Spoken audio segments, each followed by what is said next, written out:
akuluakulu zawaonekeratu nzika za dziko la South Africa zija zimatumbwa zija kunena zoti ku dziko lawo ali ndi china chilichonse safunanso thandizo lochoka ku dziko lina lake kapena nzika zakumeneko siziyenda kupita ku dziko lina lake iwoto ali ndi china chilichonse itha kusimikiza makosana kuti nzika za dziko la South Africa aziyendesatu chauyouyo kuchokatu ku dziko la Ireland andi pamene tikuyankhula pano leroli pa 19 Juni chaka chimene cha 2026 nzika zimenezi azazivungatu kwawo ku dziko limene la South Africa nabe kumafuna kuziwa kuti nkhani imene ikuyenda bwanji chachitika chenicheni ndi chani ayi ndithu makosana nkhani zokhuzana ndi zimene akuchita nzika za dziko la South Africa mosogozedwa ndi timagulu timene tikumazitchula kuti ma vigilantes amene akusausa nzika za maiko ena komakatu kuchoka ku Africa amene akuapha kuavulaza kuphatikizaponso ena mwa abale athu amalawi ena mwa iwo ndaja ali pa kampu ya Sheldon ku Durban nkhani yake yothawa ndi akuti no mchitidwe wachigawenga umene nzika zimene za dziko la South Africa zikuchitira nzika za maiko ena ndi paja akumaza kamba zonena kuti kaya uli ndi mapepala ovomerezeka kaya ulibe komano uonesese zonena kuti wachoka so long as iweyo ndi kuti ni nzika ya dziko lina ndi mmene akumayankhulira makosana amenewa nawo chimene chinachitika ndi chonena kuti nzikatu za dziko limene la South Africa zinapita mbuyo mu kukhalako ku dziko la Ireland moti zina mwa nzika zimenezo zakhala zikupempha asylum kuchokeratu ku dziko limene la Ireland kapena kunena zonena kuti magazi amenewa apemphatu the national protection kuchokeratu ku dziko limene la Ireland kuti atha kukhala ku dziko limene kuti kaya kuthawa zina zake kaya kuli nkhondo kaya chani paja asylum nkhani zake zimakhala ngati zimenezo kuti no anthu afuna international protection ndi mmene nkhani zake zimayendera ndiye kumeneko ku dziko la Ireland awakanatu magazi amenewa after ndi kuti atawatulukira kuti akhalako zaka zambiri mosatsata malamulo moti zija amakhala kubwebweta achina Jacinta Zuma achina Phake Uthakati achina Ngizwe Mchunu kunena zonena kuti palibe chifukwa chonena kuti anthu akapita ku dziko limene la South Africa zikafuna asylum chifukwa chonena kuti maiko amene anthu amene akuchokera kulibe zifukwa zowapangisa zonena kuti akafune asylum kuchoka ku dziko limene la South Africa nawo azibale onso atapita ku dziko limene la Ireland amakafunanso zimenezo zimene iwo amayankhula ngatino kuti anthu ena ochoka ku dziko limene la South Africa sakafunanso thandizo ngati limene kuchoka ku maiko ena sizokhazo paja magazi amene makhala kuyankhula nkhani zokhuzana ndi kumbanda uchigawenga osiyanasiyana kunena zoti nzika za maiko ena ndi zimene zimakhala zikulezera mchitidwe wachigawenga umbava ndi zina zotero komanotu chosekesa ndi chonena kuti ena mwa magazi amene a dziko la South Africa ku dziko limene la Ireland analinso ndi ma issues kumeneko Irish jurisdiction moti anali ndi ma criminal offenses kumeneko ena mwa iwo ndithu anali convicted pa ma criminal offenses ndi akamayankhula magazi amene amazayankhula ngati iwo ndoyera sachitatu mchitidwe wachigawenga za uchigawenga zimabwera ndi ma foreigners ndi amene amakhala kuyankhulira makosana amene komano zawaonekeranso azibale awo amene ali kunjako kwa Ireland moti titha kusimikiza kuti anthu amenewo ndi kuti anakweza ndege kuchokeratu ku dziko limene la Ireland pa airport ya Dublin pa 18 Juni chaka chimene cha 2026 chigawo chakumasana ndi amene ananyamuka kumeneko andi afika ku dziko lawo ku South Africa pa OR Tambo ndi kuti no chigawo chakummawa lero pa 19 Juni chaka chimene cha 2026 ndezi jamakhala kuchita zija paja kwa amene tinapita ku Malawi pa depoti nkhani yake timayitsata bwino kuti ngati kweza basi timakhala zonena kuti no home affairs kuchoka dziko limene la South Africa apolisinso plus achipatala makhato pa ulendo umenewo mabasi amene wande kuti no pa convoy imene kufika pa Mwanza kubotulani kutembenuka kumabwerera nenawonso kumeneko anakumana nazo tosati masewera apolisinso aku dziko limene la Ireland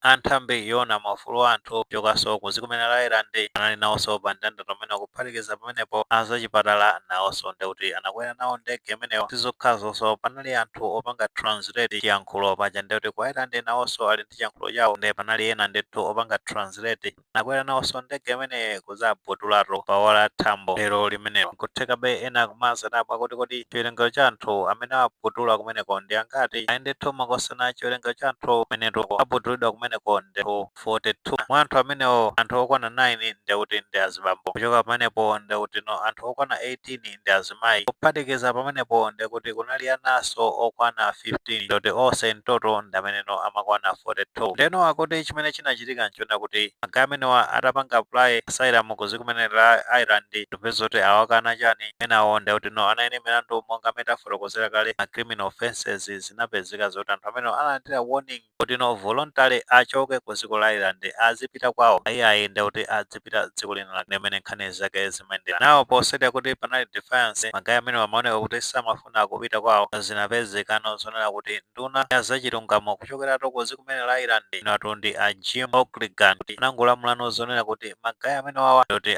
akusidwe apite no ku airport akawatule kwawo konzi kumene South Africa. Of course nkhani yokhuza ndi anawo after ndetu ataonekera bwinobwino kumeneko ngoti chifukwa chona kuti anawo ali connected mwa families ndoti nawonso akuyenera kuti azipita nawo limodzi. Ndezi kuona ngati kuti ana amenewa ena mwa iwo ndekuti anabadwira ku dziko limene la Ireland ndiye timadziwa kale nkhani zokhuza ndi births kuti no ana ngati amene amapeza zoti nzika zakumeneko by birth ichani pamene pokhuzana ndi nkhani ya mafamilies pamene nduna amene inalamula kuti ana awonso ndekuti aphatikizidwe atumizidwe kwawo ku dziko la South Africa kumene makolo awo amachokera limene nkhani zake zinayendera pamenepa. Of course ku dziko limene la South Africa nduna ya foreign affairs kumene atondi a Leon Swimba anasimikiza zona kuti kumene kuola tambo ndekuti alandira nzika zawo zimene azipanga deport kuchoka ku dziko limene la Ireland pa zifukwa zona kuti zimakhala illegal kumeneko. So imene ndi wake up call pa magaya amene akumazitchula kuti ma vigilantes no zimene amachita zija asaone ngati kuti maiko ena samaona nkhanza komanso kupha anthu kumene akuchita magazi amene wafatunde kuti akuchitatu zinthu zosakhala bwino. Pamene tiyankhula pano kulinso malipoti osakhala bwino kuchokeratu ku Pietersburg kumeneko titha kusimikizanso zona kuti amalawi ena ake aphedwanso kumeneko kutengera ndi zimene amachita kumeneko magulu amenewa amene akumazitchula kuti march and march ndi zina zotero nkhani zake zosakhala bwino. So apano nawonso ndetu zayamba kuonekera pano andinso makosana tikatsatira bwinobwino masiku ambuyo artist azi kumene South Africa anazadandaulatu kunena zona kuti nkhani yokhuza ndi revenue ndekuti yatsika after ndekuti no chigawo chonse cha Africa kumene anapanga invite kuti no apange perform kumeneko oyimbatu ngati achina Makhadzi achina Heavy K achina Master KG ndi anzawo kuti kumeneko ku Africa ko anapanga council potengeranso ndi zimene zikuchitika ku dziko limene la South Africa anawuza zona kuti sakuonekanso kupita kukapanga perform kumeneko chitsanzo chabwino tinaona mmene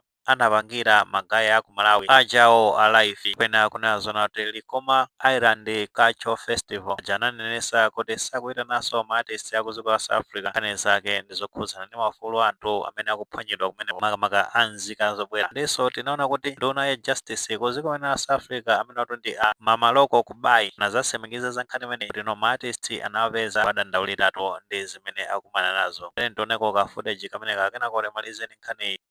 We can't lie about it.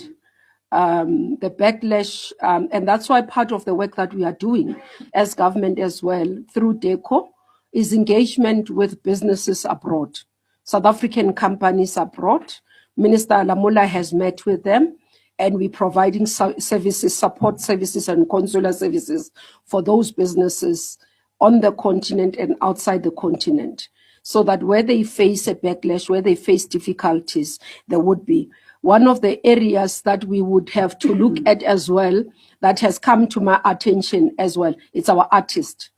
Majority of South African artists perform on the continent, and many of them are seeing their gigs being cancelled. So that's another impact of the work, because they benefit quite a lot. They perform on live performance events and everything. So they are receiving a thing. We've not been able to work together. So we'll definitely work together with arts and culture to understand the impact for them to get. But one artist did reach out to me to say all her gigs were cancelled on the continent. She was meant. This is an income lost by a South African. Chabwino tamva pamenepo akubaye kusimikiza kunena zona kuti artist azi kumene South Africa akumana nazo ndikuti awanga council ma concept onse amene akupanga perform nkhani zake zokhuzana ndi zimene akuchita ku dziko la South Africa pochitira tonkhanza nzika za maiko ena. Ayi makosana nkhani zake ndi mmene zimayendera chatu zimene timafesa ndi zimene timakolola. So ngati munthu wafesa chiteze sungayembekezere ukakolola zinthu zabwino. Timaona kuti ma authorities kumeneko mayankhula zina kumano tikapita pa ground ndi moja timangoona ndithu kuti polisi akonere anthu akuphedwa kumanyapulidwa ndithu masopa awo ndikuti onyapula kukhala amenewa inaphakeo takati ndanzawo zomweno ndi chisimikizo kunazo kuti magaya amenewa pa zimene zimakhala zikuchitikazo aboma amakhala in support ndi nkhani zake ndi zimene ndithu maiko amaona awonso amba kubwezera on behalf of nzika zako maiko enato kuchoka ku Africa. Ayi mmene nkhani zake ndi mmene zikuyendera zote muli maganizo pa nkhani imeneyi. Ati maganizo alipo amuthu kufotokoza comment section kumati kamapereka tikumbukirenso kulemekeza maganizo anzathu.